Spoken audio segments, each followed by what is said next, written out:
بسم الله الرحمن الرحيم والصلاة والسلام على أشرف المرسلين سيدنا محمد عليه أفضل الصلاة والسلام. Salam alaikum, bonjour tout le monde. Aujourd'hui, on va voir ensemble un autre capteur intelligent, c'est un capteur de mouvement appelé le PIR, le HCSR, le 501. Toujours, on va commencer par qu'est-ce qu'un capteur intelligent? Qu'est-ce qu'un capteur intelligent? C'est un système composé de plusieurs sous-systèmes dont les fonctions sont clairement distinctes dans les principaux sons. Nous avons soit un ou plusieurs capteurs intégrés. Deuxièmement, nous avons les conditionneurs associés. Nous avons un organe de calcul interne, une interface de communication. Elle a l'avantage d'avoir une communication bidirectionnelle. Deuxièmement, on va voir quelle est la différence entre un capteur intelligent et un capteur classique. Un capteur intelligent a, en plus d'être un capteur, on lui ajoute un organe de mesure qui est le microprocesseur et le microcontrôleur. Le capteur intelligent dispose d'une communication bidirectionnelle.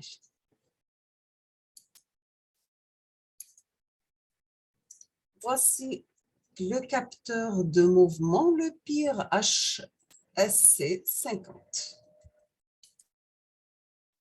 Présentation de notre dispositif. Le PIR HSC50, c'est un capteur de mouvement passif à infrarouge. Elle utilise les rayons infrarouges afin de détecter la présence d'une personne en mouvement.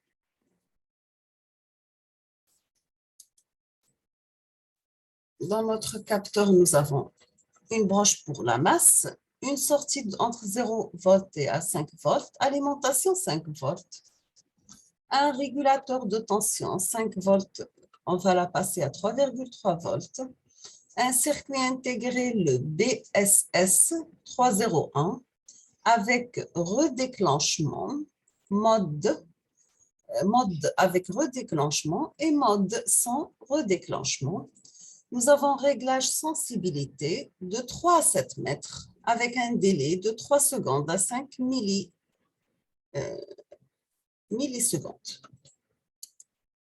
Quel est son principe de fonctionnement? Le capteur PIR vient du mot passif infrared sensor, utilise l'effet pyroélectrique. La pyroélectricité, c'est la propriété de certains cristaux qui sont naturellement polarisés électriquement et ont la capacité de générer une tension lorsqu'ils sont chauffés ou bien refroidis. Le changement de température modifie légèrement la position des atomes à l'intérieur de la structure cristalline, bien sûr, de sorte que la polarisation du matériau change et bien sûr ce changement de polarisation provoque une tension à travers le cristal. Bien sûr, si la température reste constante à sa nouvelle valeur.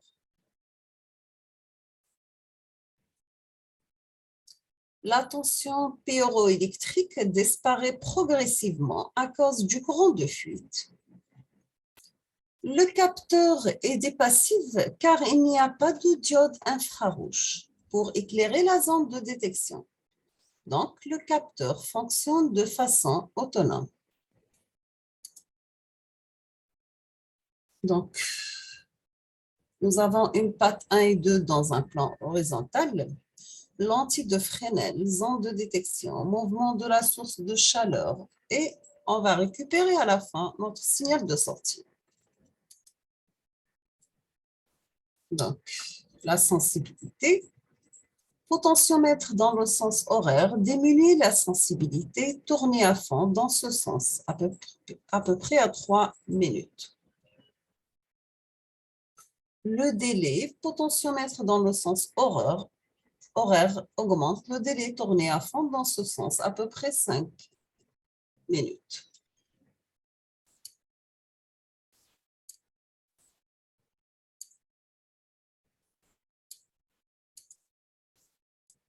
Voici le montage de notre système en utilisant une carte Arduino Uno.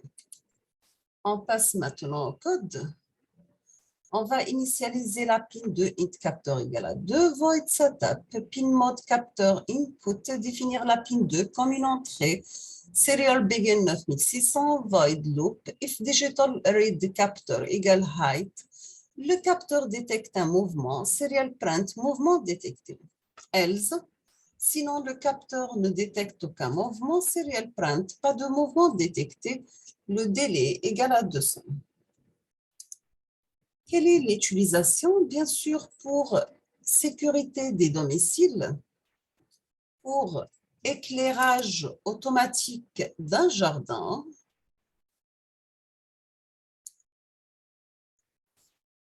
et nous avons aussi d'autres applications.